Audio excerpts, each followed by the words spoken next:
E aí, galera? Na boa, vamos à outra resenha? Hoje é Pinóquio. Não o Pinóquio da Disney, mas o escrito ali em 1883, né? Olha que lindo livro, tá? Esse aqui é da Dark Side, amo a Dark Side, não ganho nada por isso, mas eu amo decoração. Dark Side é da Dark Side, é bom, tá? E lindo livro, né? Então, é um Pinóquio que eu digo que não é um Pinóquio para crianças, tá? Não é um conto de terror, tá? Para vocês terem uma ideia, Pinóquio ele é torturado, Pinóquio é enforcado, Pinóquio é afogado, Pinóquio é transformado num cachorro, Pinóquio é transformado num burro, Pinóquio morre e volta à vida, é ameaçado de morte o tempo inteiro.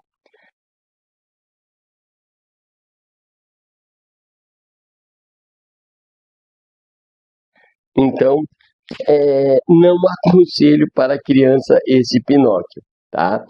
Pois bem, a história é similar à Disney. Pinóquio é um boneco que precisa e quer se tornar gente e mente pra caramba, tá? Mas vejam, este Pinóquio, o Pinóquio botar assim, ó, abre aspas, real, porque foi o primeiro, né, inventado, né? É, ele acontece numa Itália do final do século XIX, que recém-unificada, portanto, ela era um monte de pequenas nações e agora se unificou e, portanto, precisava que as pessoas confiassem nas suas instituições, confiassem nas leis, nas normas que agora eram de toda a Itália. É preciso que confiassem em um único governo. Era preciso que criasse uma cultura chamada de cultura nacional. Cultura de um povo. Eles eram fragmentos, agora são um povo. Mas a Itália era muito pobre, sofria problemas econômicos, tinha uma região que era mais industrializada. Não industrializada como a Inglaterra, mas mais industrializada. O resto tudo era agrícola. Então havia a fome, né? Havia fome, havia corrupção, havia N problemas de uma nação nascente. Então, não era fácil, nada fácil. Naquele contexto, portanto, 70% ou mais, 70%, sei lá, por aí, eram pessoas analfabetas, agricultoras. Imaginem que muito cedo as crianças trabalhavam, as meninas casavam, as crianças tinham que trabalhar. Era uma sociedade, né, que vivia pensando no arroz com feijão de amanhã. Era uma questão de sobrevivência. Cada dia era uma questão de sobrevivência. Então, Collodi, o autor, né, ele vai ser irônico de um lado e pedagógico de outro. Ele diz, ele fala sobre um dever ser para aquele povo que estava se acostumando com a ideia de ser um povo só, que é um dever ser, uma questão de moralidade imposta e um deboche, ao mesmo tempo um deboche, né?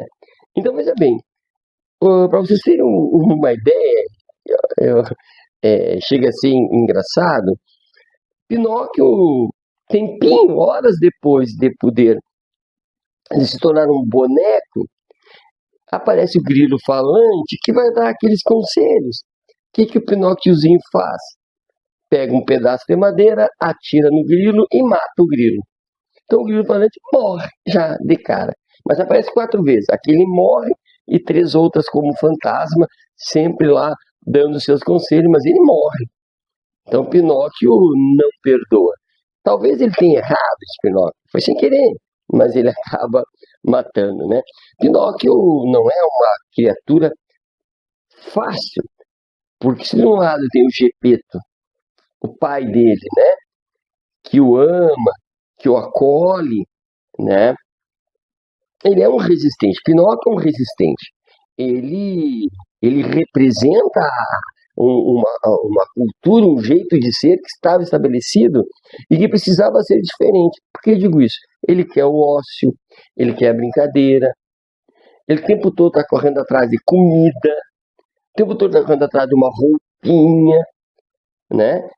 E é resistente à escola formal, até porque 70% das pessoas não iam à escola formal. Ele era um resistente, né? Ele adorava o ócio, né? E a fadinha logo vai tirar algo parecido com o ócio, é uma doença que deve ser curada. Então, ao mesmo tempo que se fala em escola como assistência social, e se tu não for, tu vira um burro, eu já adianto, ele virou um burro, literalmente, né? Porque ele não queria ir.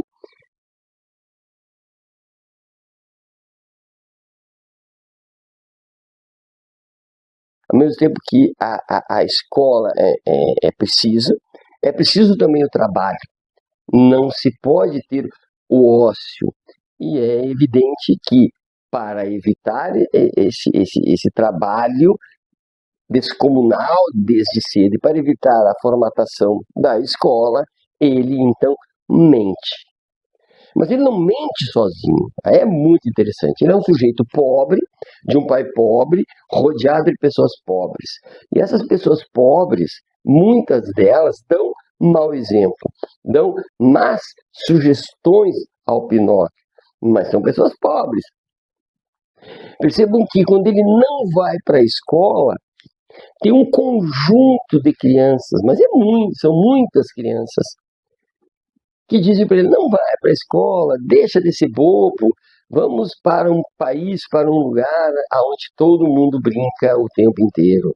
E ele vê uma carroça puxada por burros, cheio de crianças, não cabia tanta criança dentro daquela carroça. Eu percebo que os maus exemplos, né, eram é, é, condutas que eram tidas por várias pessoas, né?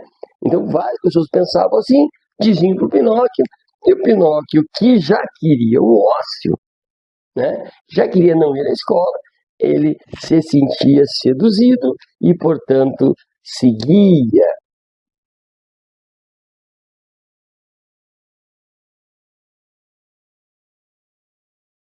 Um dos eventos engraçados é que Pinóquio, ao ir para uma região lá que ele queria ir, ele é assaltado, né? Não vou entrar em detalhes, né? Ele é assaltado, né? E é roubado. E quando ele chega à cidade, ele conta ao juiz, que é um macaco, um gorila, e ele conta ao juiz que foi assaltado. Quando ele consegue comprovar que ele é vítima, ele é preso. Ele é preso porque ele é honesto, porque ele é a vítima. E esse juiz só libera o Pinóquio quando ele diz: ah, eu sou meliante também, igual a quem me roubou na estrada. Ah, tá, então tu tá solto com os demais meliantes, né? Então, ele é solto por ser humilhante. Então, percebo que tem também ali bastante crítica, né? Apontando a hipocrisia das pessoas já naquela época, provavelmente apontando algum tipo de corrupção do Estado nascente. Mas percebam que o Pinóquio, o tempo todo, ele se recusa à normalidade. Quando ele mente se recusando à normalidade daquela época.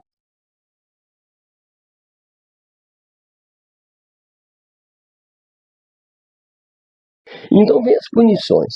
E aqui eu acho bastante interessante as punições. Todas elas, e é reflexo da época, são punições radicais, né? Desde mutilação à ameaça de morte. Mesmo quando ele pratica ou quer praticar pequenos furtos de frutas, por exemplo, a punição é violenta. Em uma situação, ele é transformado em um cachorro, né? Bota uma coleira nele e ele tem que defender uma residência lá na forma de cachorro. Então ele defende, né? Então as punições são assim, punições radicais. Ele é enforcado e deixado até a morte.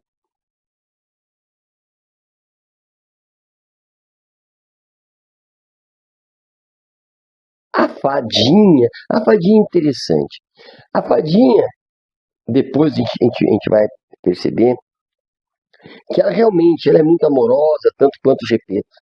Gosta muito do meu amigo Pinóquio, e ela acompanha todo esse caminho, ou seja, ela mesmo que não apareça, ela está protegendo o Pinóquio. A gente pensa, ai que coisa bonitinha, né? A fada protegendo o Pinóquio, mas deixou ele ser torturado, deixou ele quase morrer, ou morrer e voltar à vida, deixou ele sofrer, deixou ele chorar, deixou ele ser torturado, transformado em bicho, destruído de todas as formas, mas ela impedia que ele morresse. Então, portanto, ela era uma fada boa. Percebe a mentalidade da época, né? Então, percebam que este Pinóquio não é para qualquer um lê-lo.